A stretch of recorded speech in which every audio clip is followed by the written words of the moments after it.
जिनको आपने ताकत बख्शी है, जिन्हें आपने अपनी मोहब्बतों से नवाजा है, मेरे छोटे भाई फ़ारूक शाब्दी साहब, हैदराबाद के हमारे साथी शोलापुर के ज़िम्मेदार जनाब अनवर सादात साहब, मजलिस इत्तेहादुल मुस्लिमीन के तमाम कॉरपोरेटर्स, ज़िम्मेदारान और मेरे सामने बैठे मजलिस के शेरों,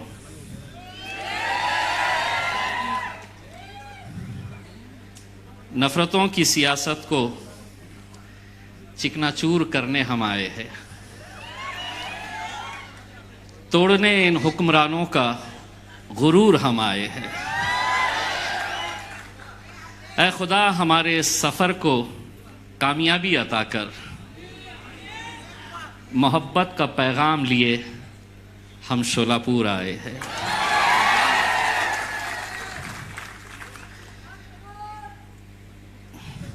अभी बहुत बोलना बाकी है।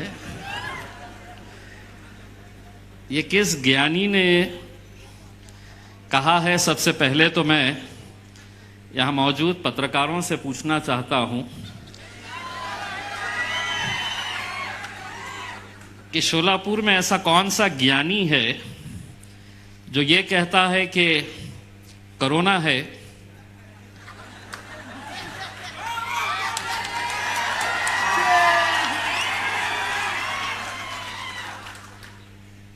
दुनिया बता रही, एक हॉल में, एक कमरे में, एक रिक्शे में, एक गाड़ी में, एक प्लेन में बैठना नहीं। असद साहब आए, बोले नहीं हॉल में बैठ जाओ। मुझे दिक्कत इसी बात के ऊपर है कि हर रोज रात में ये जितने भी ज्ञानी हैं कोरोना के साथ वार्तालाप करते हैं, चर्चा करते हैं। अब अगर खुले मैदान में इजाजत दे देते, हम आराम से दूर दूर बैठते हैं।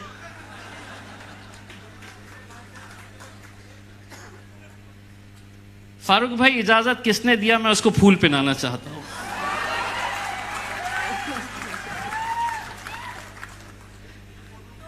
नहीं, आप मुझे खुद बताइए, शाम में 6 बजे तक सब खुला रहेगा, 6 बजे के बाद सब घर में चले जाना। मैं बोला क्यों? बात हुई?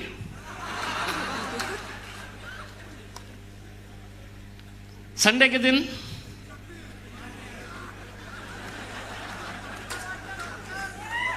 नहीं, बोले पब्लिक घर में रहती तो कोरोना भी थोड़ा आराम करना चाह रहा था। अब मैं इतना बहस कर रहा, इतना लड़ रहा था। ठीक है, हम भी जानते हैं कि कोरोना है, हमको पूरी एहतियात बरतनी चाहिए, लेकिन जब ऐसे फैसले होते हैं तो कहीं ना कहीं हमें भी लगता है कितनी ज्ञानी सरकार महाराष्ट्र के अंदर बैठी है। अगर 3 पहियों की गाड़ी के ऊपर चल रही है तो आप समझ सकते हैं कि उनके दिमाग का लेवल कितना होगा करके। आज हमें यहां पर शोलापुर में आना ये कई दिनों से तय था, और फारूक साहब ने बिल्कुल सही बताया है। महाराष्ट्र की पूरी जिम्मेदारी मेरे ऊपर और गफ्फार कादरी साहब के ऊपर। असद भाई बोले नहीं, शोलापुर मेरे पास रखूंगा मैं।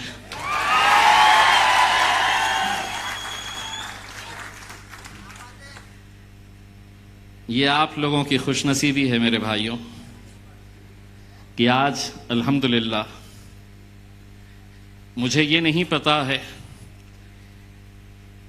कुछ शहर और महाराष्ट्र के ऐसे हैं जिनका असद साहब का एक दिल का रिश्ता है, जिसमें एक शहर मेरा है औरंगाबाद, तो दूसरा शहर फारूक शाब्दी का है शोलापुर।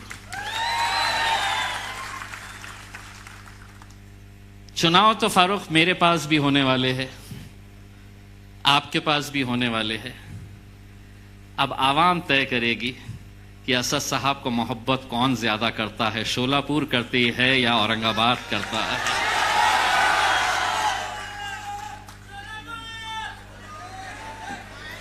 मेरी ख्वाहिश रहेगी आपकी इस बात के ऊपर मैं आमीन कहता हूं, क्योंकि मुझे मालूम है कि शोलापुर की आवाम के अंदर जो एक मोहब्बत, नौजवानों के अंदर जो जोश, यहाँ पर मेरे सामने टोपी पहने हुए एक मौलाना साहब है,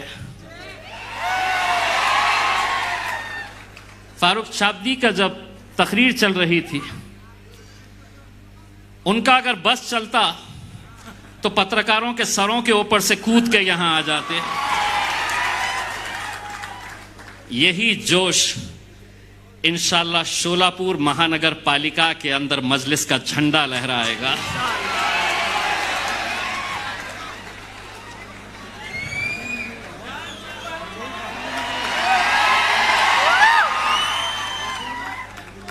चचा बोले जान की बाजी लगाएंगे।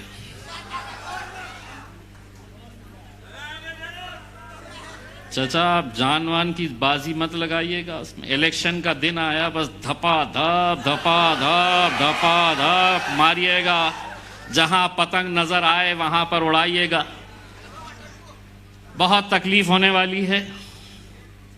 मुझे मालूम है फारूक भाई ने जो कहा है कि शोलापुर का माहौल बदलने वाला है, वो ये सोच रहे होंगे कि एक हॉल के अंदर आए हैं, हॉल भरा है, एक 8 दिन के बाद फिर से मौका दे डालो, मैदान में बुला लो, समझ में आ जाएगा कितने आते हैं करके। ये मोहब्बत मेरे भाइयों जो आप लोग मजलिस इत्तेहादुल मुस्लिमीन के ऊपर लुटाते हैं, बिल्कुल सही बात।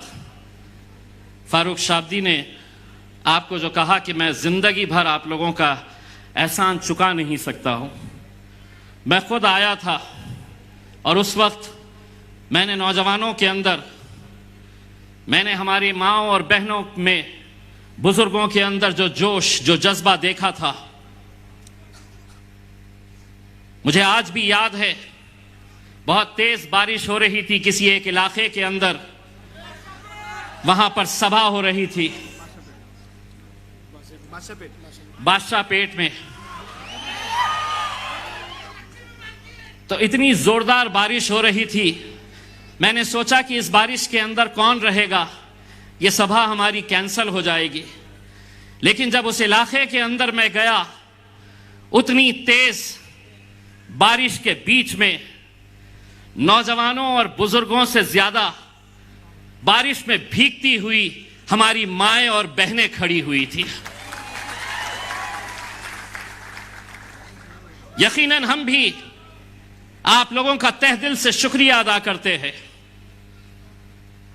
हम भी जिंदगी भर आप लोगों के एहसानमंद रहेंगे। दोस्तों, आज जिस दौर से हम गुजर रहे हैं, वहां पर हर एक के निशाने के ऊपर अगर कोई है तो हम लोग हैं।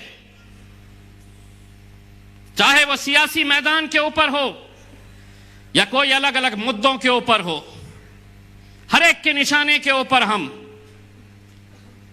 आपको पता होगा, मुझे मालूम है कि शोलापुर में भी बहुत जोरों से तैयारियां चल रही थी।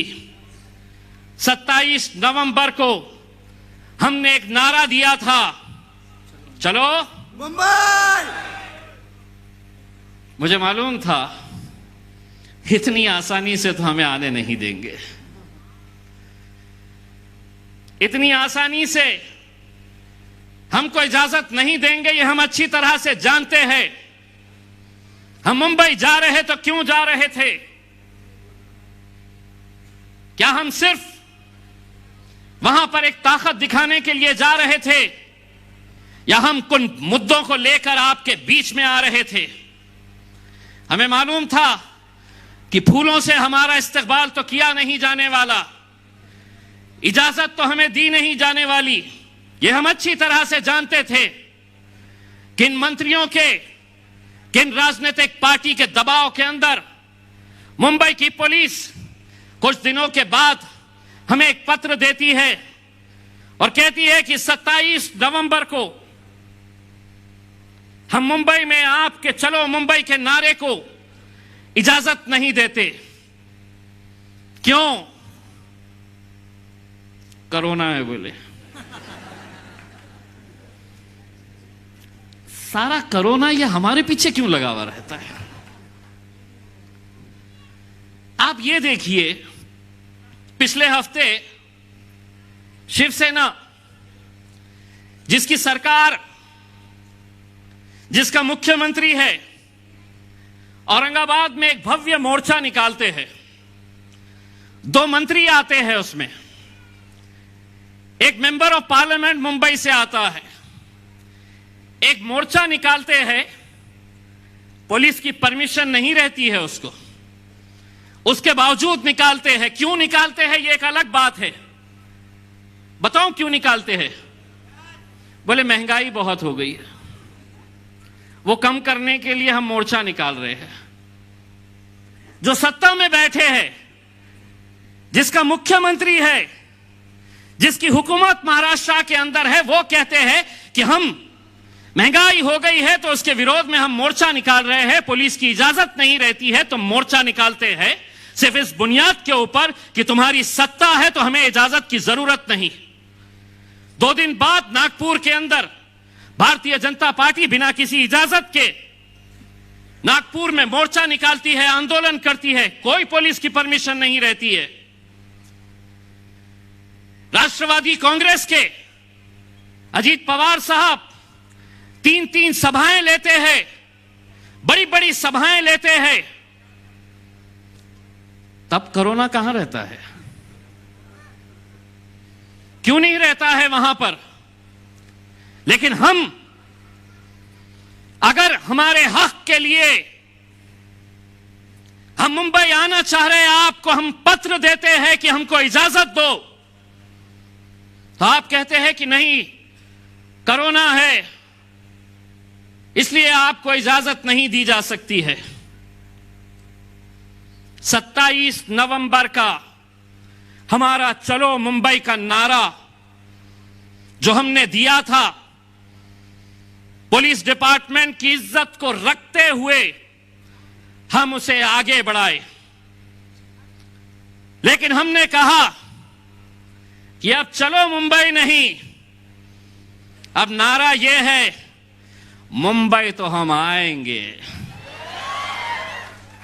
किसी सूरत में भी आएंगे।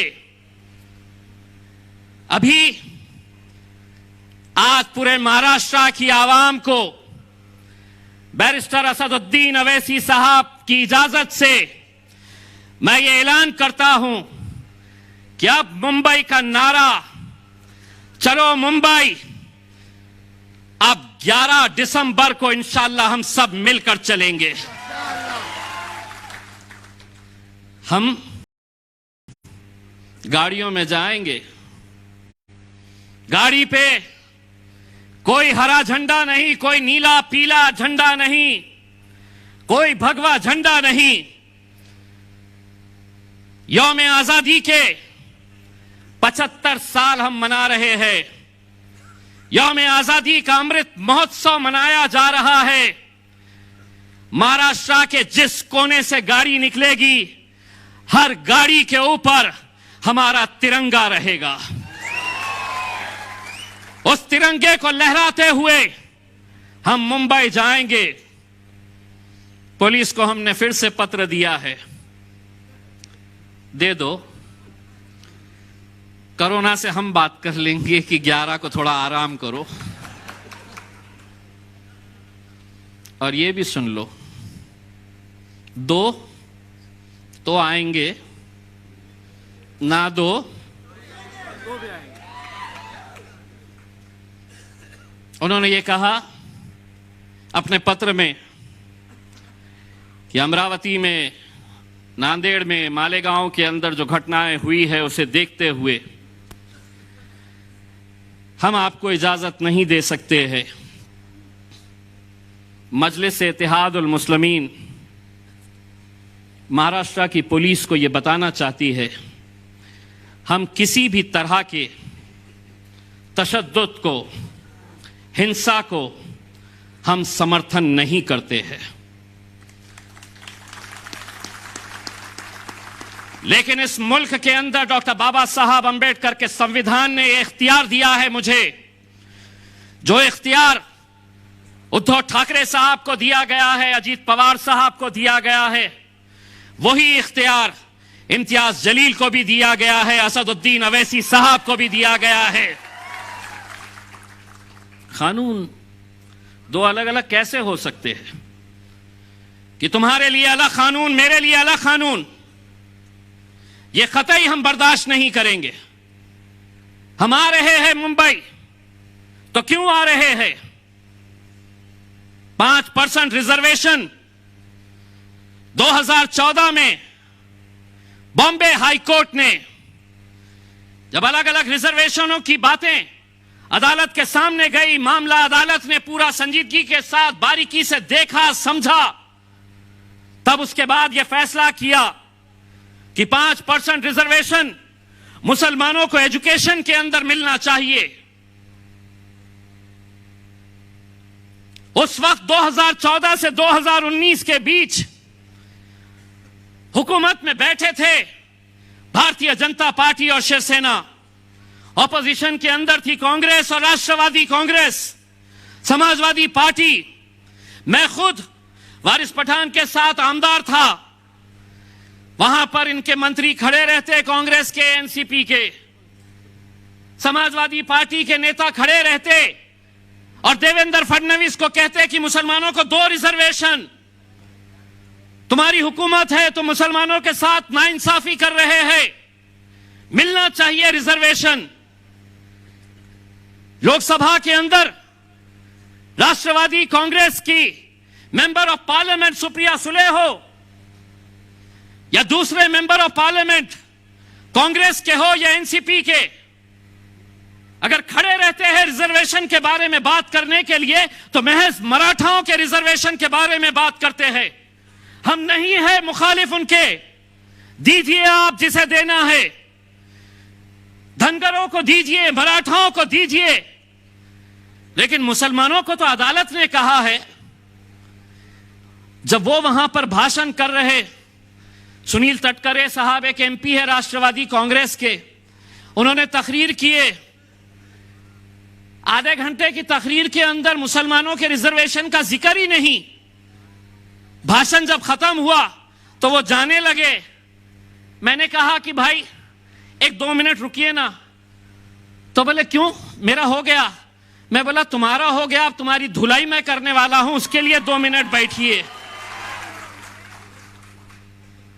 तो मैं अपने भाषण में कहा कि अभी अभी हमारे मित्र ये भाषण दे रहे थे, सिर्फ एक की रिजर्वेशन के बारे में बात कर रहे थे, और इनका भाषण जब मैं सुन रहा था तो मुझे ये एहसास हो रहा था कि इनको देखकर तो गिरगिट भी शर्मा जाए कि ये रंग कितनी आसानी से बदलते हैं। विपक्ष में थे तो कैसी कैसी बातें करते थे, आज सत्ता में आ गए हैं तो हमारा जिक्र भी नहीं। हमारे हैं मुंबई तुमसे मांगने के लिए, हमारे हैं मुंबई वक्फ की जमीनों के तहफ्फुज के लिए। 93,000 एकड़ जमीनें पूरे महाराष्ट्र के अंदर वक्फ की है। फारूक शाब्दी साहब ने मुझे शोलापुर के ताल्लुक से कई जमीनों की जानकारी दी है। फारूक भाई, मुझे यह बताते हुए खुशी हो रही है, 6 महीने के अंदर 8 FIR रजिस्टर हुए हैं। शोलापुर का भी FIR रजिस्टर करवाऊंगा अगर किसी ने वक्फ की जमीन को हथियाया है तो। जागीर समझ लिए, लाओ दो, क्या देते दो, लेके जाओ, बाप की जागीर है तुम्हारी। 8 FIR रजिस्टर हो चुके हैं और इंशाल्लाह आगे भी हम करते रहेंगे। इन 93,000 एकड़ जमीनों की देखभाल के लिए आप लोगों को यह हैरानी होगी, जब आपसे वोट मांगने के लिए अगर आए तो उनसे पूछो कि मेरी जो वक्फ की जमीन है पूरे महाराष्ट्र में, उसकी देखभाल करने के लिए पूरे महाराष्ट्र में कितने लोग काम करते हैं? महज 24 लोग। 24। इसका मतलब साफ है, हुकूमतें किसी की भी हो, ये वक्फ की जमीनें हम मुसलमानों से लेके रहेंगे, अपने बेटे को देंगे, अपने भांजे को देंगे, अपने भाई को देंगे। आज कितने ऐसे शहरों के अंदर बड़े बड़े धन्ना सेठों ने बड़े बड़े कॉम्प्लेक्सेस बना लिए हैं और उस कॉम्प्लेक्स के सामने मुसलमान एक पंचर की दुकान डाल के बैठा हुआ है, चाय बनाने की दुकान डाल के बैठा हुआ है। अगर वो जमीनें हमें वापस मिल जाती है, हम उसके ऊपर स्कूल खोलेंगे, कॉलेजेस खोलेंगे, हमारी बहनों के लिए हम हॉस्टल्स खोलेंगे। ये जमीनें हम इंशाल्लाह लेके रहेंगे, तुम्हारे अच्छों से भी हम लेके रहेंगे।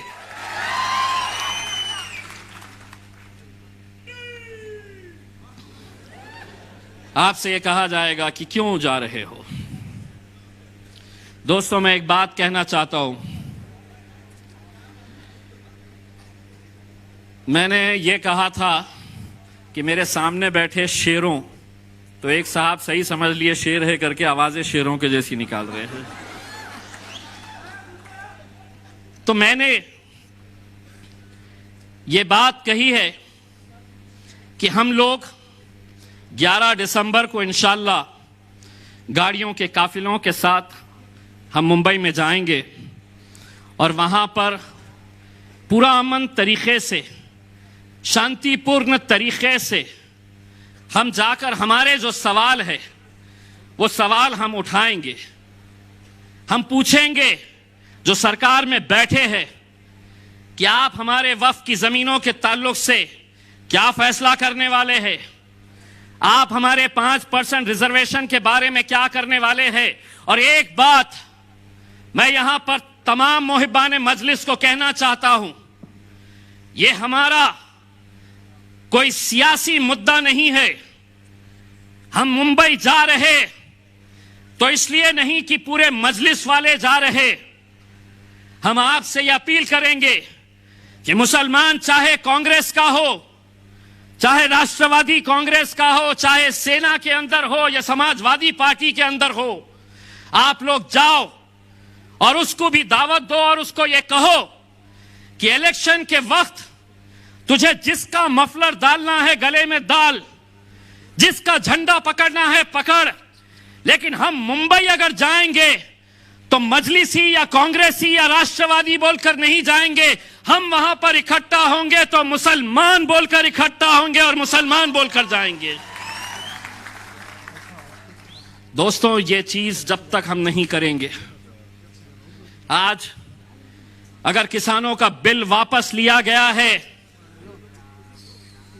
किसानों का बिल अगर आज वापस लिए है इस मुल्क के वजीर आजम ने, तो उसकी वजह यह है कि किसानों की एकजुटती, उन्होंने अपनी ताकत दिखाई, इसीलिए यह मुमकिन हुआ। एक धक्का तो हमको भी लगाना है मेरे भाइयों, एक धक्का हमको भी लगाना है। हो सकता है कि कोई किसी वजह से आ नहीं सकता है, लेकिन अगर नहीं आ रहा है तो उसकी जिम्मेदारी है। कोई पैसे वाला है तो उसकी जिम्मेदारी है कि मेरे ये 4 बच्चे गरीब हैं, इनको बंबई पहुंचाने की जिम्मेदारी मैं लेता हूं। मैं नहीं आ सकता हूं तो मेरी तरफ से ये बच्चे जाएंगे। अपनी जान, अपना माल जब लगाएंगे, एक ताकत बनकर खड़े रहेंगे। आपको कांग्रेस वाले कहेंगे इसके पीछे क्यों जा रहे, वहां पे तो असदुद्दीन अवैसी साहब आने वाले हैं, इम्तियाज जलील बोल रहा तो तुम चले जाएंगे क्या? अब मैं क्या करूं? महाराष्ट्र में इकलौता एक 48 एमपीस महाराष्ट्र में होते हैं। अब इकलौता एक मुसलमान एमपी चुनकर आया और वो इत्तेफाक से मैं हूं, तो मैं क्या करूं? तुम चुनाकर नहीं लाते हैं तो मैं क्या करूं? अगर तुम लाते पवार साहब एक दो चार ला लेते, कांग्रेस वाले एक दो चार लेके आ जाते, तो यकीन मानो इम्तियाज जलील उनसे कहता कि तुम इसका नेतृत्व करो, मैं एक कार्यकर्ता बनकर तुम्हारे पीछे आता हूं करके। दोस्तों, अपने इख्तिलाफ, छोटी छोटी बातों को नज़रअंदाज करते हुए हमको एक ताकत बनकर खड़े रहने की ज़रूरत है। मैंने जैसा आपको कहा है कि हम किसी भी तरह का कोई तशद्दुद में हम यकीन नहीं रखते। इस मुल्क के जमहूरियत की सबसे खूबसूरती ये है कि हम अपना एहतजाज बहुत अच्छे तरीके से भी दर्ज करा सकते हैं। हमारी नाराज़गी हम सरकार के लिए बहुत अच्छी तरह से दर्ज करवा सकते हैं। हम जो अमरावती में, नांदेड़ में, मालेगांव के अंदर जो हुआ है, हम यकीनन उसकी मजम्मत करते हैं। कोई मज़हब ये नहीं सिखाता है, और ख़ुसूसन मुसलमानों का हमारा जो मज़हब है वो क़तई इस बात की इजाज़त नहीं देता है कि हम किसी बेकसूर के ऊपर हमला करें। और वही बात जो अमरावती के अंदर दूसरे दिन भारतीय जनता पार्टी के लोगों ने की कि नहीं, हम सड़क पे उतरेंगे, हम जलाएंगे, हम तोड़ेंगे, हम फोड़ेंगे। मैं उनको ये बताना चाहता हूं, इस मुल्क की संस्कृति ये नहीं कहती है। इस मुल्क के अंदर कानून है, कायदे है, उसके हिसाब से हम सबको चलने की ज़रूरत है। मैं आप लोगों से इतनी इल्तिजा करना चाहूँगा। फारूक शाब्दी की एक बहुत अच्छी बात मुझे पसंद आई। उन्होंने कहा कि बहुत सारे ख्वाहिशमंद हैं। यकीनन फारूक भाई, बहुत सारे ख्वाहिशमंद उसी पार्टी के अंदर होते हैं जिसमें उन्हें कामयाबी नजर आती है।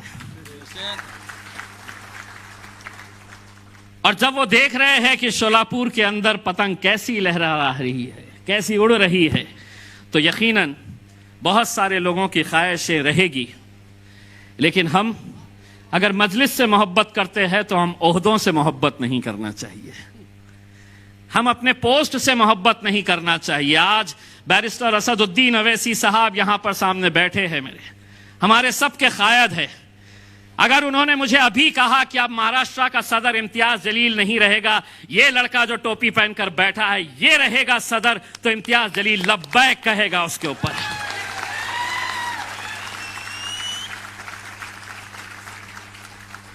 लेकिन हमारे पास, मैं लाया मजलिस को,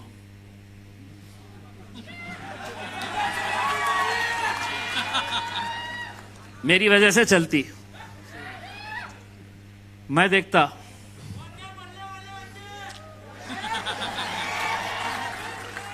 मैं यही बोलने वाला था।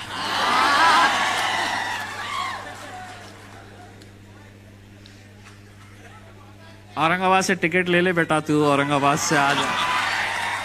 मैं आप लोगों से सिर्फ इतनी इल्तिजा करना चाहूँगा कि फारूक शाब्दी अल्हम्दुलिल्लाह जो काम कर रहे हैं, और मुझे ये बड़ी खुशी है इस बात की कि फारूक शाब्दी ने शोलापुर में इतने कम वक्फे के अंदर सिर्फ भीड़ इकट्ठा नहीं की है, उन्होंने लोगों का दिल जीतने का काम किया है।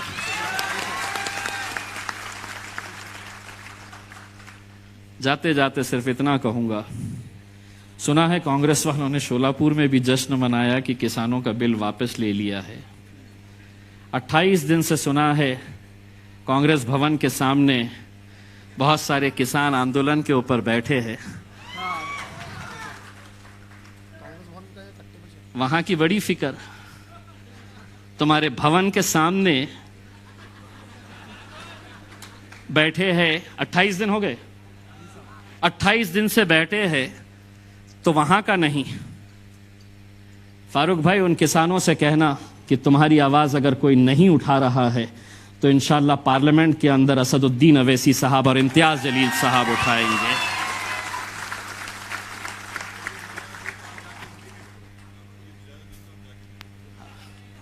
और यहां की जो पुलिस है क्या कोई? अगर इजाजत दे देती है तो हम खुद जाएंगे असदुद्दीन अवैसी साहब के साथ और इन किसानों को यकीन दिलाएंगे।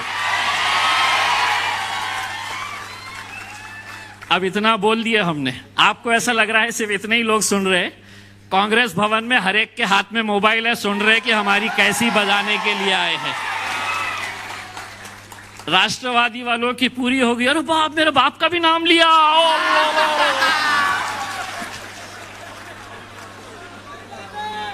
और ये दोनों ने अभी किससे शादी की है मालूम? बोलो बोलो, कितना अच्छा रिश्ता हुआ। नहीं कभी सोचे थे? जिंदगी गुजर गई, पूरी जिंदगी कांग्रेस वाले खड़े रहते तो सेना को गालियां, राष्ट्रवादी खड़े रहते तो सेना को गालियां। सेना का वजूद ही इस वजह से हुआ कि नहीं, कांग्रेस और राष्ट्रवादी को खत्म करना है। सत्ता की लालच कैसे होती है, रिक्शा चला रहे 3 पहियों का। अभी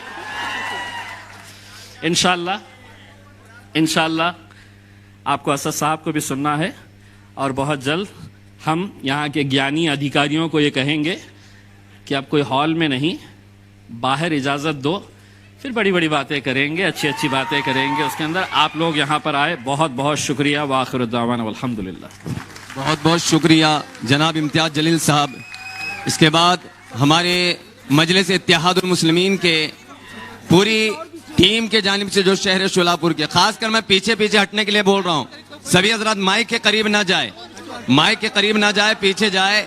यहाँ पर मजलिस इत्तेहादुल मुस्लिमीन के पदाधिकारियों के जानिब से जनाब असदुद्दीन ओवैसी साहब, और उसके बाद इम्तियाज जलील साहब, फारूक शाब्दी साहब, डॉक्टर गफ्फार कादरी साहब, इनकी गुलपोशी होगी। इसके बाद मैं बिला ताखिर मैं नकीब मिल्लत को शेर के साथ दावत सुखन दूंगा। तख्त ताज भी झुकते हैं मेरे कायद के पास, तख्त ताज भी झुकते हैं मेरे कायद के पास। अल्लाह हर दौर में हम सबको ऐसा कायद अता करे। इंसाफ की आवाज असदुद्दीन ओवैसी, गंगा जमुना तहजीब का प्रतीक असदुद्दीन ओवैसी, कल भी बोलते थे और आज भी बोलेंगे, हमारा कायद है असदुद्दीन ओवैसी। तो टेपू के आसार औरंगजेब का किरदार, टेपू के आसार औरंगजेब का किरदार देखा है मेरे कायद में। तूफानों से लड़ना, दरियाओं से उलझना देखा है मेरे कायद में। जनाब अलहाज बैरिस्टर असदुद्दीन ओवैसी साहब।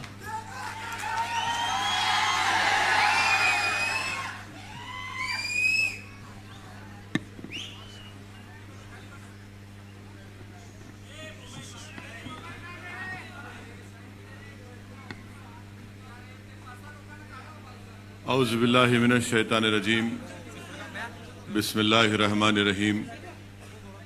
अस्सलामु अलैकुम व रहमतुल्लाहि व बरकातहू।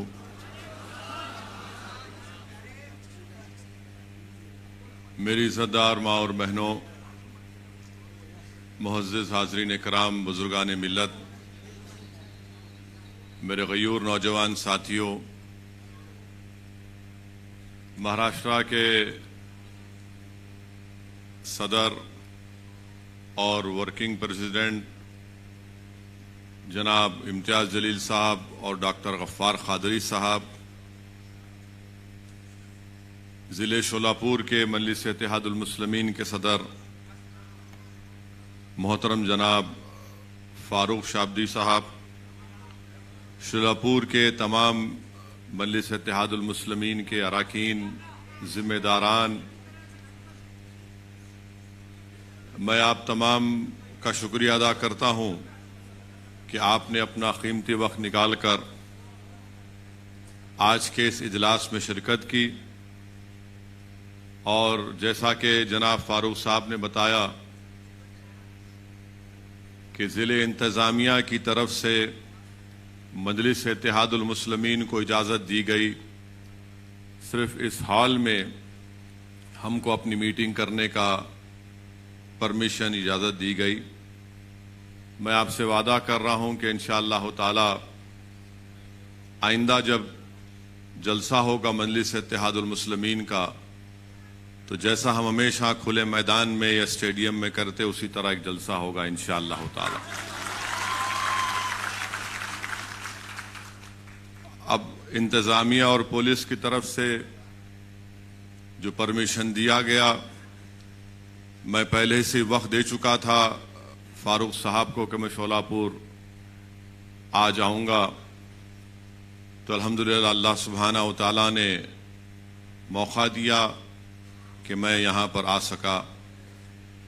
आपने अभी सुना कि इम्तियाज जलील साहब ने डॉक्टर गफ्फार कादरी साहब ने और जनाब फारूक साहब ने तमाम अहम बातों का जिक्र आपके सामने किया और अभी इम्तियाज जलील साहब ने आपको बताया कि 11 दिसंबर के दिन इंशाअल्लाह ताला मजलिस इत्तेहादुल मुस्लिमीन की जानिब से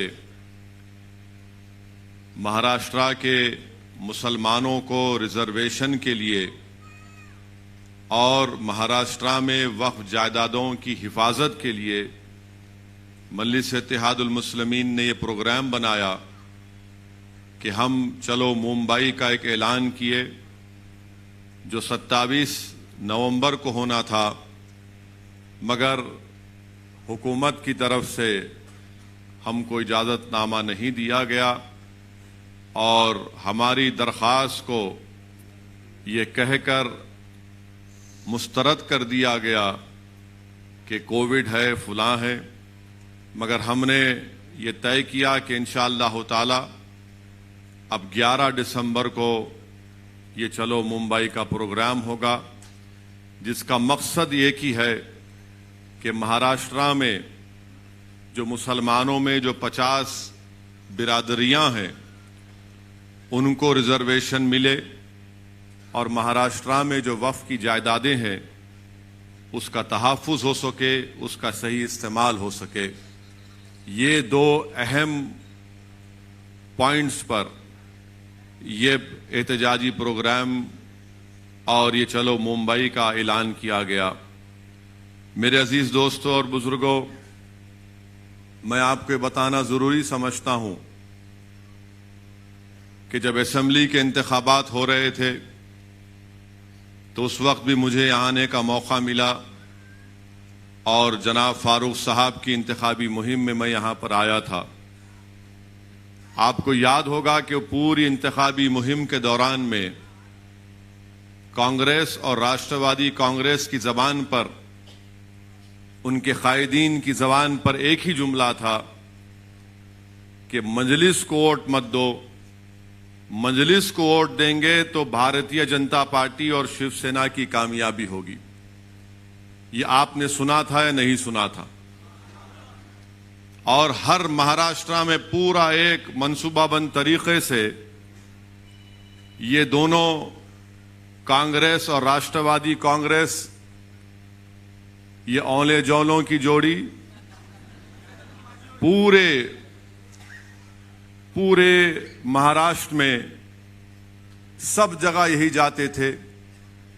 जहां पर मुसलमानों के इलाकों में जाते वहां पर यह बात जरूर कहते कि मजलिस को वोट मत दो क्योंकि शिवसेना और बीजेपी को फायदा होगा। और बाज हमारे मासूम मुसलमान भी थे, आज भी हैं, जो इनके झूठ को यकीन कर लेते हैं और ये कहते हैं कि हां बीजेपी और शिवसेना को रोकना है और इसीलिए मजलिस को वोट नहीं देंगे। और उसका नतीजा हुआ भी शोलापुर में। हमारे बाज मुसलमान भाइयों ने इस झूठ को सच समझा और उस रिवायत को बरकरार रखा उन मुसलमानों ने कि पिछले 60 साल से न सिर्फ महाराष्ट्र बल्कि मुल्क के मुसलमानों से हमेशा जो अपने आप को सेकुलर कहती हैं, उन्होंने मुसलमानों को सबसे बड़ा धोखा दिया। इलेक्शन तो हो गया, नतीजा भी आ गया। अल्हम्दुलिल्लाह मैं बड़ा मुतमईन हूं कि मजलिस के उम्मीदवार ने यह कहकर शोलापुर के अवाम का दिल दोबारा जीत लिया कि आपने मुझे इतनी हजारों की तादाद में वोट देकर मुझे खरीद लिया। अल्हम्दुलिल्लाह ये बड़ी बात है कि किसी एक सियासी पार्टी के उम्मीदवार की कामयाबी नहीं होती है, मगर वो आपकी वोट और आपकी मेहनत और दुआओं का इस तरह से पूरे इखलास और खुलूस के साथ शुक्रिया अदा करता है और न सिर्फ जबान से इस बात का इकरार किया, बल्कि मैंने बहुत ही कम ऐसे सियासी जिम्मेदारों को देखा जो इलेक्शन में शिकस्त के बावजूद भी आवाम के दरमियान में रहते और आवाम का काम करते रहते हैं, जिसमें काबिल जिक्र हमारे फारूक शाब्दी साहब हैं। अल्लाह उनके इस जज्बे को सलामत रखे। मैं आपसे अर्ज कर रहा था कि कांग्रेस और राष्ट्रवादी ने बार बार सिर्फ यही कहा था, असदुद्दीन ओवैसी बी टीम है और बीजेपी शिवसेना को वोट मत दो वरना मोदी आ जाएगा। यानी हमको बी टीम बना दिए, इल्जाम तो लगाए, मगर जब इलेक्शन का नतीजा निकला तो अचानक ये तमाम के तमाम एक जगह जमा होकर बोले, अरे हम और तुम तो एक है ना, हम और तुम तो एक है। एक का नाम राहुल है, एक का नाम पवार है, एक का नाम ठाकरे, अपन एक है, एक हो जाएंगे। एक हो गए।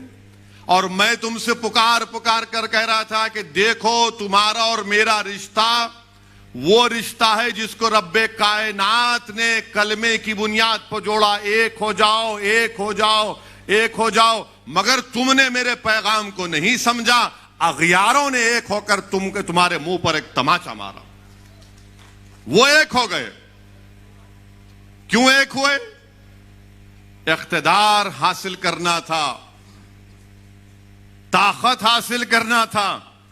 और वो मुसलमान जो कांग्रेस और राष्ट्रवादी के झूठ का शिकार हो गया, मैं उनसे पूछ रहा हूं, बताओ तुम्हारे पास मेरे इस सवाल का क्या जवाब? बताओ तुम्हारे पास क्या जवाब है?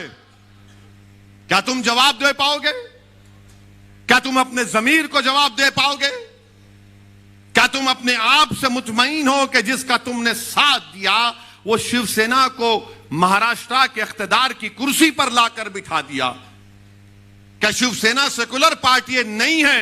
शिवसेना भारतीय जनता पार्टी की तरह एक कम्युनल पार्टी है, थी और रहेगी हमेशा। शिवसेना कोई सेकुलर पार्टी नहीं है। और ये सेकुलरिज्म के गुलाम जिनके दुम छल्ले बनकर फिरते हैं राष्ट्रवादी कांग्रेस के और कांग्रेस के, तुम सर्टिफिकेट दोगे कि कौन सेकुलर कौन कम्युनल है? इसीलिए हमेशा मैं कहता हूं कि इन्हीं की सर्टिफिकेट की हमको जरूरत नहीं है। ना मंदलिस को जरूरत है, ना मुसलमानों को जरूरत है, ना दलितों को जरूरत है, ना हर उस सेकुलर जहन रखने वाले शख्स को जरूरत है। कौन है ये लोग कि इनके साथ आ जाएगा तो सेकुलर और इनके साथ नहीं आएगा तो कम्युनल? अरे तुम क्या दुकान चला रहे हो कोई नोटरी की कोर्ट के सामने कि तुम स्टैंप मार के दोगे तो सेकुलर हो जाएगा? शिवसेना के सेकुलर है? बताओ शरद पवार साहब, बताओ राहुल गांधी, क्या शिवसेना सेकुलर है? और तुम सारी दुनिया के सामने जाके कहते हो कि मंदलिस को वोट मत दो। क्या तुम भूल गए 92 में क्या हुआ था मुंबई की सड़कों पर? क्या तुम भूल गए श्री कृष्णा कमीशन की रिपोर्ट को? क्या तुम भूल गए उन तमाम नफरत भरी तकारीर को? बयान करना शुरू करूं मैं, एक एक चीज, एक एक जुमला याद है, मगर ये लोग अपने इख्तिदार को बचाने के लिए, अपनी दौलत को बचाने के लिए, अपने खानदान को बचाने के लिए, अपने परिवार को बचाने के लिए। अच्छा, तरफ तमाशा तो ये है, राष्ट्रवादी कांग्रेस वाले अजीत पवार 48 घंटे के दूल्हे भी बन गए थे।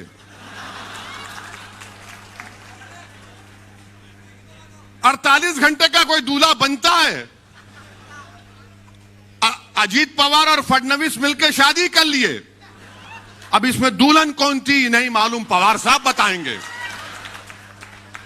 हम तो दूल्हे भाई हमेशा के लिए, हमको नहीं मालूम। 48 घंटे के लिए अचानक सुबह सुबह दौड़ रहे हैं, तू मुख्यमंत्री मैं डिप्टी, और फिर पूरे फाइल गायब, पूरी फाइल गायब। और फिर बाद में सेकुलर हो आते हैं, नहीं नहीं नहीं वो गंदा है फडणवीस, बीजेपी है। और फिर उद्धव ठाकरे को बोलते नहीं नहीं ये दूध का धुलावा है, शिवसेना अच्छी है। अब जाके कोई पूछेगा इनसे, जवाब दो, ये क्या ड्रामा किया तुमने? अगर कोई मुसलमान राष्ट्रवादी कांग्रेस का निकलकर किसी और पार्टी में आ जाता, मिसाल के तौर पर मंदलिस में आ जाता है, तो उसको बोलेंगे ये गद्दार है, निकाल के फेंकेंगे उसको, पुलिस पीछे लगा देंगे। नहीं, ये कैसा आ रहा है, मंदलिस में कैसे दाखिल हो रहा है। मगर आपके घर वाला जाकर बीजेपी को सपोर्ट करता है तो कुछ नहीं होता। ये क्यों बता रहा हूं कि आपको समझना है, महाराष्ट्र के मुसलमानों को समझाने के लिए, महाराष्ट्र के सेकुलर जहन रखने वाले लोगों को समझाने के लिए। हर बात पे कहते हैं मजबूरी है, कहे की मजबूरी बताओ मेरे को, कहे की मजबूरी है। यानी हम सब भूल जाएं और तुम जो फैसला करोगे हम गुलामों की तरह, कैदियों की तरह तुम्हारे में हाँ मिलाते रहे। शिवसेना को तुमने सेकुलर बना दिया और मंदलिस को तुमने कम्युनल कह दिया। क्या इनका मामला है? और ये तीनों की, ये 3-1 की सरकार, 3-3 मिल के सरकार चला रहे हैं और फिर बोल रहे नहीं सेकुलरिज्म को बचाना है। कौन सा सेकुलरिज्म बचाएंगे? क्या यह बात सच नहीं है कि महाराष्ट्र की विधानसभा में उद्धव ठाकरे ने असेंबली में खड़े होकर नहीं कहा था, इम्तियाज साहब अभी हालिया दिनों में कहा था ना, मंदिर के बारे में, मस्जिद के बारे में। मुख्यमंत्री है, बताओ कांग्रेसियों, राष्ट्रवादियों, तुमको शर्म नहीं आती कि तुम्हारा ताईद का एक चीफ मिनिस्टर खड़े होकर कहता है कि हमने बाबरी मस्जिद को शहीद किया था। शर्म आनी चाहिए लोगों को। याद करो मुसलमानों, जब मैं तुमसे कह रहा था, याद करो मैं जब तुमसे पुकार कर कह रहा था, तुमसे भीख मांग रहा था और आज भी मांग रहा हूं कि अब तुम इन पर भरोसा मत करो, अपने आप पर करो, अल्लाह पर करो और अपने वोट का सही इस्तेमाल करो। और आपका मामला यह है कि हमारी तकरीर सुन लिए, थाली मार लिए, आंख में 2 खतरे आंसू के आ गए, आपने मुझ पर खैरात बरसा दी और घर को जाकर नहीं अब सुबह में देखेंगे। नहीं, बदलना है। इनको पहचानो, आप इनको पहचानो, अपने इख्तिदार के लिए, अपनी सत्ता के लिए, अपने खानदान को बचाने के लिए, अपने परिवार को बचाने के लिए, अपनी जेबों को भरने के लिए, अपने करप्शन के स्कैंडल्स को छुपाने के लिए इन्होंने सेकुलरिज्म को खत्म नहीं बल्कि दफना दिया। महाराष्ट्र में दफना दिया सेकुलरिज्म को कांग्रेस ने और राष्ट्रवादी कांग्रेस ने। अब क्या बोलेंगे? नहीं, मोदी को रोकना है। मेरे दोस्त, कब से फर्क पैदा हो गया बीजेपी शिवसेना में? कब से फर्क पैदा हो गया? मगर ये लोग आकर हमारे जहनों को कैप्चर करके बैठे। मुसलमानों को बोलेंगे नहीं क्या करें, अरे क्या करना है, तुम इख्तिदार से दूर रहो, कराओ इलेक्शन दोबारा, इतना दौलत तुम्हारे पास है ना। मगर नहीं, हमारे जज्बात का मजाक उड़ाया गया, सेकुलरिज्म को दफना दिया गया और सेकुलरिज्म की खबर पर ये कांग्रेस, राष्ट्रवादी उद्धव ठाकरे अपने इख्तिदार का महल बनाकर यहां पर महाराष्ट्र में हुकूमत कर रहे हैं। मेरे अजीज दोस्तों और बुजुर्गों, बताओ क्या राष्ट्रवादी कांग्रेस और कांग्रेस पार्टी भूल गई? भूल गए वो कि मुसलमानों को रिजर्वेशन? अब बात ही नहीं करते, कोई बात ही नहीं करता। बात करते हैं तो वंकाड़े की, उन्हें मुसलमान है नहीं है। अरे ये मुसलमान को जो रिजर्वेशन होना उसका क्या, और क्यों होना मुसलमान को रिजर्वेशन? आपके पास कितने लोगों के पास जेब में कलम है? कितनों के पास नहीं है? हाथ उठाओ। यही परेशानी है मुसलमानों से। कलम रखो जेब में, ये कलम रखो, लिखो, याद रखो इन चीजों को।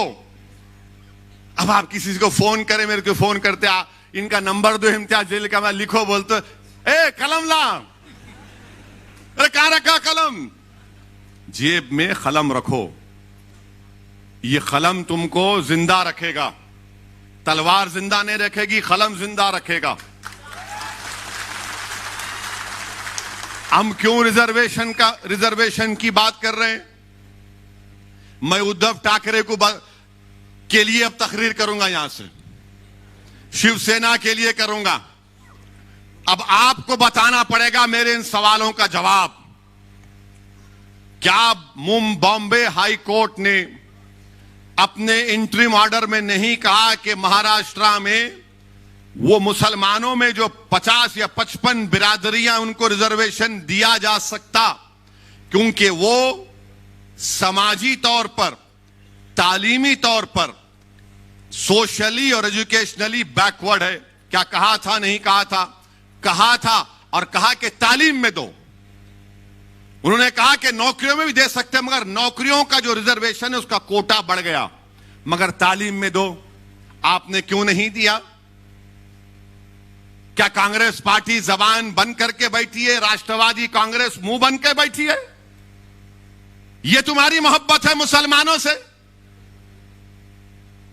मगर नहीं। हम क्यों पूछ रहे रिजर्वेशन? अब आप लिख लो इसको या याद रखो, ताकि अगर कोई महल्ले में कोई कांग्रेसी, राष्ट्रवादी या सैनिक आया तो उसको बोला, ये बैठ जरा सुन, मेरी बर्बादी की दास्तान सुन और इसका जवाब दे।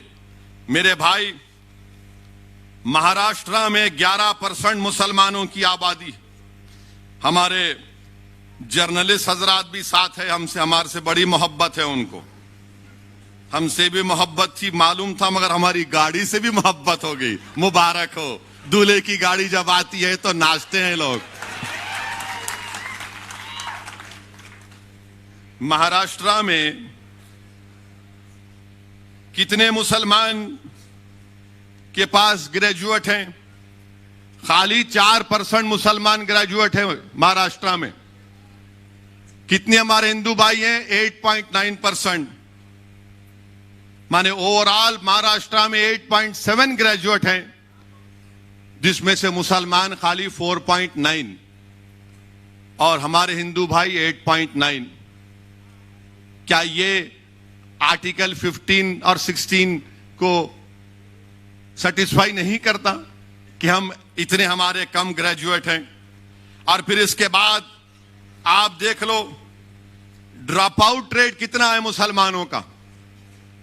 ड्रॉप आउट रेट, अब आप खुद अंदाजा लगाइए कि जो मुसलमान प्राइमरी में, अगर 22% मुसलमान प्राइमरी स्कूल में है, मिडिल स्कूल में आते आते खाली 13% हो जाता।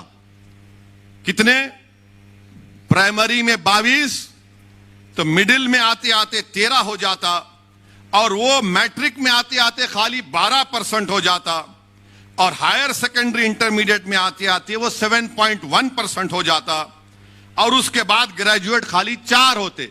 अब आप सोचो कि आपके घर में आपकी औलाद है, उसको आप प्राइमरी स्कूल में डाल दिए, अब तो स्कूल खुल रहे हैं, यानी अगर 22% मुसलमान के बच्चे प्राइमरी स्कूल में हैं, तो मिडिल स्कूल में आते आते 13% हो जाता, मैट्रिक में आते आते 12% हो जाता, हाई इंटरमीडिएट में, हायर सेकेंडरी में आते आते 7% हो जाता, ग्रेजुएट होते होते 4% हो जाता।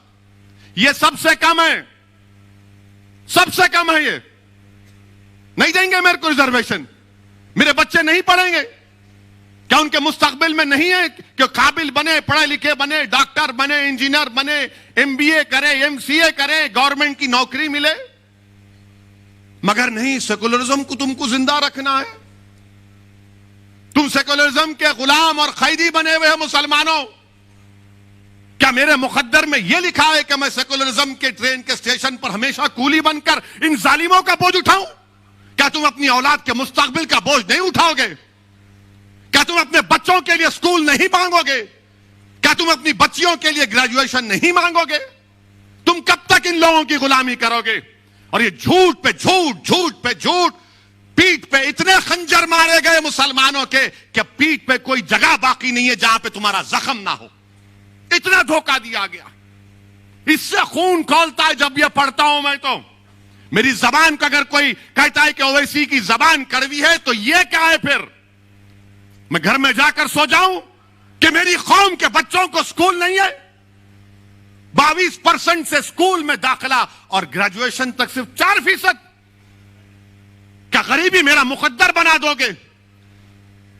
क्या गुर्बत मेरी जिंदगी में रहेगा और मेरी औलाद भी रहेगी गुर्बत में? मेरे अजीज दोस्तों और बुजुर्गों, यह बर्बादी की दास्तान है महाराष्ट्र के मुसलमानों की। और फिर ये बोलते, आपको यह भी बताना चाहूंगा, यह पूरा डेटा है। मीडिया के लोग अगर ये समझ रहे हैं कहां से लाया, मैं दिमाग से नहीं लाया हूं, पढ़ के लाया हूं। और मैं कोई ऐसा बोलने वाला नहीं हूं, मैं उसकी तरह नहीं हूं जिसने कहा था किसानों को कैनाल में पानी नहीं आया तो जाके मुंह दो, उसको दिमाग नहीं होगा, मेरे को बहुत दिमाग है।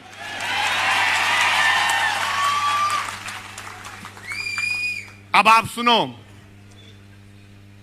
पूरे महाराष्ट्र में कितनी जमीनें, एग्रीकल्चर लैंड कितनी है मुसलमानों के पास रूरल एरिया में। और वो मुसलमानों को मैं याद दिला रहा हूं जो उस वक्त असेंबली के इलेक्शन में जो बैंड बाजा की पार्टी बने हुए थे कांग्रेस राष्ट्रवादी के लिए, सेकुलरिज्म सेकुलरिज्म, वोट दो वैसी आ जाएगा। अब बोलो, देखो कितनी जमीन तुम्हारे पास है, जिरात की जमीन, एग्रीकल्चर जमीन, देही इलाकों में। मराठाओं के पास, जिनके पास कोई जमीन नहीं है जिरात की, मराठाओं के 8.66% हैं जिनके पास एग्रीकल्चर की कोई जमीन नहीं है। कितने मुसलमानों के पास एग्रीकल्चर की जमीन नहीं है? अच्छा, यहां कोई गांव से आया?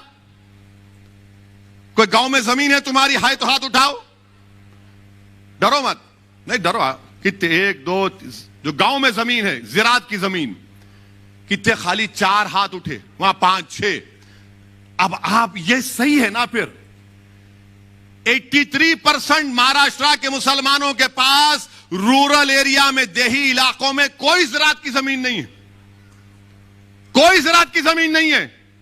और हमारे मराठा भाइयों के पास 8.66% उनके पास जमीन नहीं है। अच्छा, 2.5 एकड़ जमीन हमारे मराठा भाइयों के पास कितना है? 62.74%।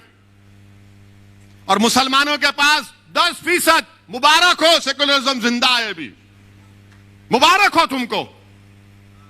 62% जिसके पास 2.5 एकड़ जमीन है उसको रिजर्वेशन देंगे। जिसके पास 10% लोगों के पास 2.5 एकड़ जमीन है उसको नहीं देंगे आप, क्योंकि वो गरीब है, तुम तो दौलतमंद हो, तुम्हारे घरों में तो अरब का तेल निकल रहा है ना। घर में चिराग जलाने के लिए तेल नहीं है और ये जालिम हमको रिजर्वेशन नहीं देंगे। और फिर जिसके पास 5 एकड़ जमीन है, हमारे मराठा भाइयों, 19% मराठा भाइयों के पास 5 एकड़ एग्रीकल्चर रूरल एरिया में लैंड है। मुसलमानों के पास कितनी, 5 एकड़ जमीन कितने लोगों के पास है महाराष्ट्र में? खाली 4.60%। 10 एकड़ 6% मराठाओं के पास है, मुसलमानों के पास कितने? 1.20। और फिर 10 एकड़ के ऊपर कितने मराठाओं के पास जमीन है? 2.70। मुसलमानों के पास 1% भी 10 एकड़ के ऊपर जमीन नहीं है। मुबारक हो आपको मुसलमानों, खास तौर से मुबारक उन लोगों को जो सेकुलरिज्म के झूठे वादे पर ये राष्ट्रवादी कांग्रेस को वोट देते, बल्कि गुलामी करना उनका मुकद्दर समझते। ये तुम्हारी बर्बादी की दास्तान बयान कर रहा हूं। और फिर इसके बाद आप जाइए, आपकी आमदनी कितनी है मालूम आपको? ये कमेटी बता रही है, कमेटी कह रही है कि सालाना 25,200 जो मुसलमानों की आमदनी है वो सिर्फ 20% है। सालाना 25,200 रुपये, यानी जो 1,200 रुपये महीने कमाता वो महाराष्ट्र में 25% मुसलमान है। और जो 20% है, जो 25,000 से 2,000 और 50,000 के दरमियान में जो कमाता मुसलमान सालाना 12 महीने में, जो 25,200 से 50,400 कमाता वो 41% है मुसलमान। और जो 50,000 से 72,000 जिसकी सालाना आमदनी है वो खाली 20% है मुसलमान। और जो 72,000 से 3,60,000 जो 12 महीने में कमाता वो सिर्फ 17% है। और जो 3,60,000 के ऊपर कमाता वो ओनली 0.36% है। क्या आप खुश हैं इससे? मुझे पूछ बजवा दो, बताइए। क्या आपको शौक नहीं है कि आपकी आमदनी बढ़े ताकि आप अपने बच्चों की शादी कर सके, अपने बच्चों को पढ़ा सके? ये हमारा ड्रॉप आउट रेट क्यों गिरता? 22% पे प्राइमरी है, ग्रेजुएशन में आते आते 4 क्यों होते? जाकर पूछो, हर मुसलमान से कहेगा कि पैसे नहीं है बच्चों को पढ़ाने के लिए। अगर मेरे पास दौलत होती तो पढ़ा देता, बेटी होती तो बोलता नहीं 10th पढ़ ली, अब शादी कराना है 12वीं के बाद। तुम अपने बच्चों को नहीं पढ़ा सक रहे महाराष्ट्र के मुसलमानों, यह तुम्हारी आमदनी है। आप बताओ, आप क्या खामोश बैठेंगे? आप फिर अंदाजा लगाइए। और फिर अब ये हमारे मराठा भाइयों की आमदनी क्या है ये भी देख लो आप। ये भी नंबर लाया हूं, पूरी तैयारी करके आता हूं हमेशा। ये तो आपको बता दिया मैं। अब देखो हमारे मराठा भाइयों की आमदनी जो सालाना 24,000 कमाते वो 22% है। आप 25,000 जो कमाते हो 20% है। और फिर जो हमारे मराठा भाई 24,000 से 50,000 कमाते वो भी 22% है। 50,000 से 1 लाख जो कमाते सालाना 19% है। जो 1 लाख से 4 लाख कमाते वो 8% है। और जो 4 लाख के ऊपर कमाते वो 0.46% है। चलो देख लो दोनों कौन नीचे है, इसका भी कोई जिक्र नहीं करेंगे। अच्छा, फिर एक और आपकी बर्बादी की दास्तान। मुसलमानों को अगर बैंक से लोन लेना है, बैंक से लोन मिलना है तो हमको नहीं मिलता, चप्पल घस जाती है हमारी। मिलिया ही नहीं तेरे को, मुबारक। अब किसको वोट देता तू? फिर सेकुलरिज्म के नाम पे जाता उधर? जाएंगे आप फिर उधर? कितनों को वोट? आप देखो, आप 40% मराठा भाइयों को बैंक से लोन मिलता, मुसलमानों को बैंक कोऑपरेटिव मिला के खाली 5%। वहां 40%, यहां 5%। कोऑपरेटिव सोसाइटियों में 40% मराठा भाइयों को लोन मिलता, मदद मिलती। हमारे पास क्रेडिट सोसाइटी में 2.6। मुबारक हो वो गुलामों को, मुबारकबाद दे रहा हूं जो राष्ट्रवादी कांग्रेस और कांग्रेस का भजन मंडली का काम करते हैं।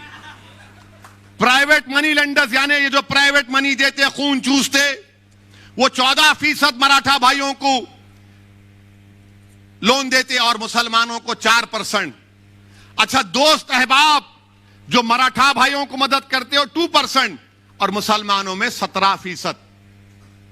ये डेटा है। आप अभी बताओ आप क्या करेंगे? अब आप, इसीलिए मजलिस इत्तेहादुल मुस्लिमीन ने तय किया कि रिजर्वेशन मुसलमान के लिए जरूरी है महाराष्ट्र के। अच्छा, गुर्बत कितनी है? पॉवर्टी पूरे महाराष्ट्र में, रूरल एरिया में 28% मुसलमानों में, देही इलाकों में, शहरी इलाके अर्बन इलाके में 15.6। हमारे हिंदू भाइयों में पॉवर्टी रूरल देही इलाकों में 23.8 और अर्बन इलाकों में 6.9। यहां पर भी हम पीछे हैं ना।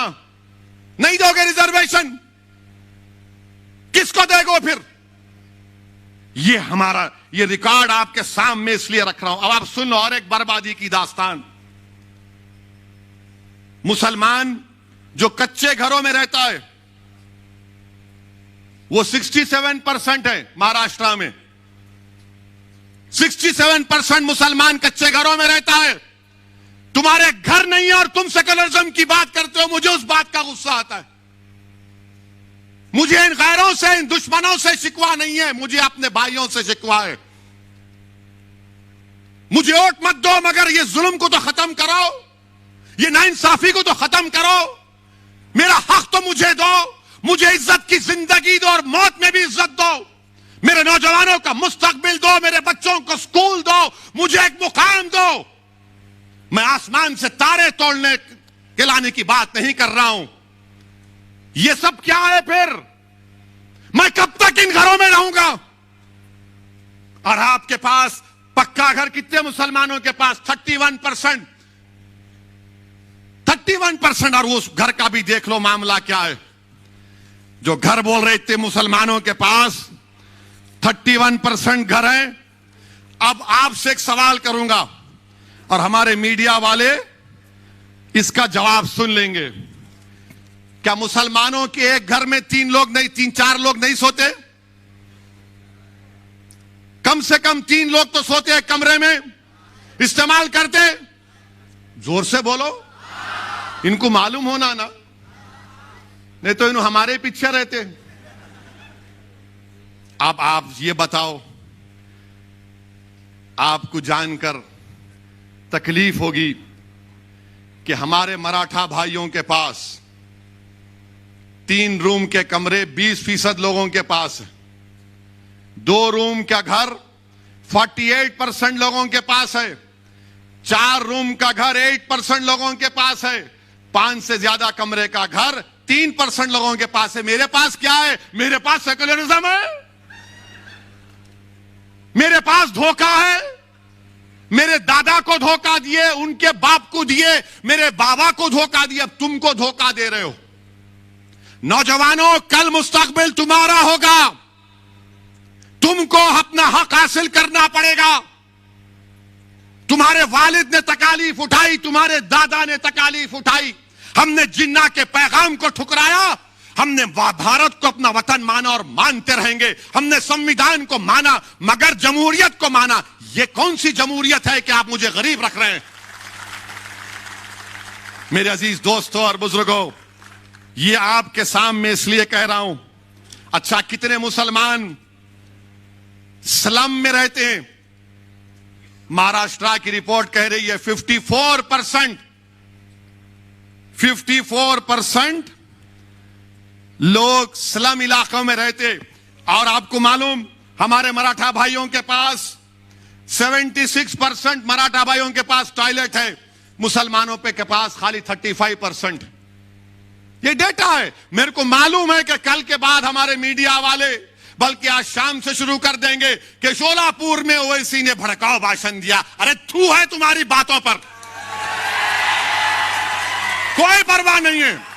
तुम जो लिखते लिखो, जो दिखाते दिखाओ, मेरी जबान को तुम रोक नहीं पाओगे। यह जुल्म है मेरे मुसलमानों से, यह जुल्म है मुझसे। तुम रिजर्वेशन नहीं देना चाहते, मगर जुल्म क्यों कर रहे मुझ पर? क्यों जुल्म कर रहे मुझ पर? और आपको मालूम, मेरे अजीज दोस्तों और बुजुर्गों, आपके सामने हर चीज को खोल खोल कर बयान कर दिया हूं।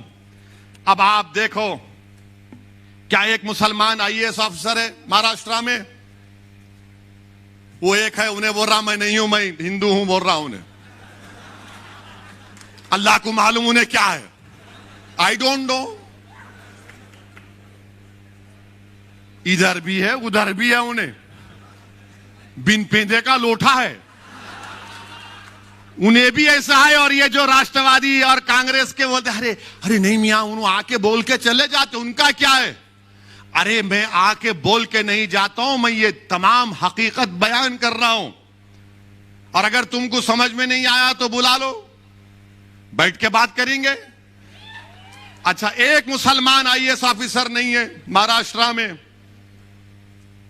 आईपीएस ऑफिसर हमारे मराठा भाइयों के 28% आईपीएस ऑफिसर है मराठा भाई। कितने हैं? आपके कितने हैं? 1.9%। बजाओ थाली। अब 28% है। उनको रिजर्वेशन देने की बात ये तमाम, ये तीनों कर रहे हैं। ये अमर अकबर एंथनी की जोड़ी। हमको नहीं देंगे। गारत का गवाह भरता ही नहीं है उनका। 28% आईपीएस ऑफिसर। अच्छा, मंत्रालय में कितने हमारे मराठा भाई काम कर रहे हैं? 16.17%। यानी मराठा भाइयों की आबादी इम्तियाज साहब 33% है। यानी 33% आबादी हमारे मराठा भाइयों की है। आधे से ज्यादा आईएएस ऑफिसर हैं। 28%, 33% पॉपुलेशन, 28% आईपीएस ऑफिसर। आईएफएस कितने हैं मालूम आपको? 18% है हमारे मराठा भाइयों के। आपके कितने हैं? नो, जीरो हैं आप। मेरे अजीज दोस्तों और बुजुर्गों, ये नाइंसाफी की तमाम बातें मैंने आपके सामने रख दिया। अब आप कच्चा पीने का पानी भी ले लो। वैसे माशाल्लाह ये राष्ट्रवादी और ये कांग्रेस, शोलापुर में कितने 5 दिन में एक बार पानी, रोज पानी आता आपको? आता फारूक? 5 दिन में एक मर्तबा आता। हाँ,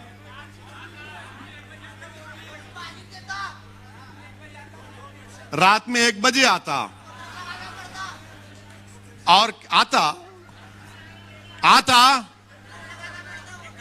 क्या? कितने दिन में आता? तो तुम दोबारा आने देंगे उनको बल्दिया इलेक्शन में? तुम आओगे इंशाअल्लाह ताला। जो पानी नहीं दिए, रिजर्वेशन नहीं दिए, वो घर में बैठेंगे इंशाअल्लाह ताला। यानी ये देखो, आप पानी का भी लिखा हुआ है डेटा। अब तुमको मैं मोटर लगा के जा रहा हूं, ये डेटा दे के खींच, अब दबा के मोटर लगा और खींच अपना रिजर्वेशन। अब तुमको मोटर का काम करना है। अब तुम खामोश नहीं बैठोगे, लगाओगे मोटर। राष्ट्रवादी, कांग्रेस, बीजेपी, शिवसेना, मोटर ये देख खींच। ये काम करना है आपको। आपको मालूम कितना पानी मिलता? मराठा भाइयों के घर में 35% पानी का कनेक्शन आपके पास, मुसलमानों के पास, यानी पब्लिक टैप, पब्लिक सब मिला के कितना है बोलो? पब्लिक वाटर टैप 46%, अपने पास खाली हैंड पंप। बोरवेल 16% मराठा भाइयों को, यहां पे खाली 4%। आप बताओ मेरे भाई, आप बताइए फिर। अब आप, इसीलिए मजलिस ने इन तमाम बातों को महसूस किया और हमने यह फैसला लिया कि अब और इस पर इंतजार नहीं किया जा सकता। हमको मुसलमानों के जो 50 बरादरियां हैं, जिनको हाई कोर्ट ने कहा कि इनको रिजर्वेशन मिल सकता है, मिलेगा। मराठा भाइयों को सुप्रीम कोर्ट ने भी कह दिया कि इनका डेटा एम्पिरिकल डेटा नहीं है, इनका बैकवर्डनेस का, सोशल एजुकेशनल बैकवर्डनेस का। आप देना है, दो आप, हम रोक नहीं रहे। मगर इंसाफ किससे होगा? इंसाफ ताकतवर से होगा या मजलूम से होगा? इंसाफ किससे होगा बताओ? इंसाफ ताकतवर से होगा, मजलूम से होगा? इंसाफ ताकतवर से होगा या कमजोर से होगा? इंसाफ तो कमजोर से होना चाहिए ना। इंसाफ तो मजलूम से होना चाहिए। ताकतवर को और ताकतवर करना ये इक्वालिटी नहीं है। कमजोर को ताकतवर के मुकाम पर लाना ये इक्वालिटी है, जिसका भारत की संविधान में बाबा साहिब अंबेडकर ने आर्टिकल फंडामेंटल राइट उसको बना दिया, राइट टू इक्वालिटी को। हम तो वही पूछ रहे हैं। मेरे अजीज दोस्तों और बुजुर्गों, यही चंद गुजारिशात मुझे आप तक करना था। 11 दिसंबर को चलो मुंबई का प्रोग्राम है, उसमें जरूर शिरकत करिए। अगर आप नहीं आ सकते तो उसके लिए दुआ करिए।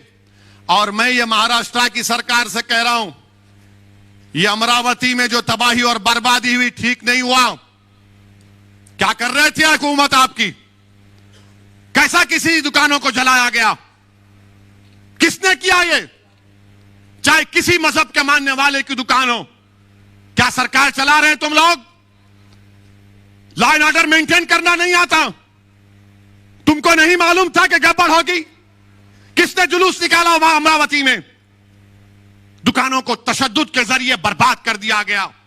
मजलिस हमेशा से तशद्दुद किया है, मगर यह सरकार की जिम्मेदारी है। मेरे अजीज दोस्तों और बुजुर्गों, यही चंद बातें आप तक पहुंचाना था। अभी तो ये स्टार्ट लिया हूं, फिर आऊंगा, मैदान में जलसा होगा, इंशाअल्लाह आधी बात करेंगे पूरी। मगर आपसे गुजारिश है कि मैंने जिन इन अहम बातों का जिक्र किया, सोचिए थोड़ी देर के लिए, यहां से एक फिक्र लेकर जाओ। याद रखो, मुस्तकबिल आपका है, रिजर्वेशन मुसलमानों का हक है। और महाराष्ट्र की सरकार, ये तीनों पार्टियों की सरकार अगर ये सेकुलरिज्म को, इक्वालिटी को मानते हैं तो इनको महाराष्ट्र के मुसलमानों को रिजर्वेशन देना पड़ेगा। नागपुर के असेंबली के सेशन में बिल लाओ और महाराष्ट्र के मुसलमानों से इंसाफ करो। अस्सलाम वालेकुम व रहमतुल्लाहि व बरकातुहू। बहुत बहुत शुक्रिया। एक खास कर ऐलान है कि मजलिस इत्तेहादुल मुस्लिमीन शहर शोलापुर के सभी पदीदार अधिकारियों की जानिब से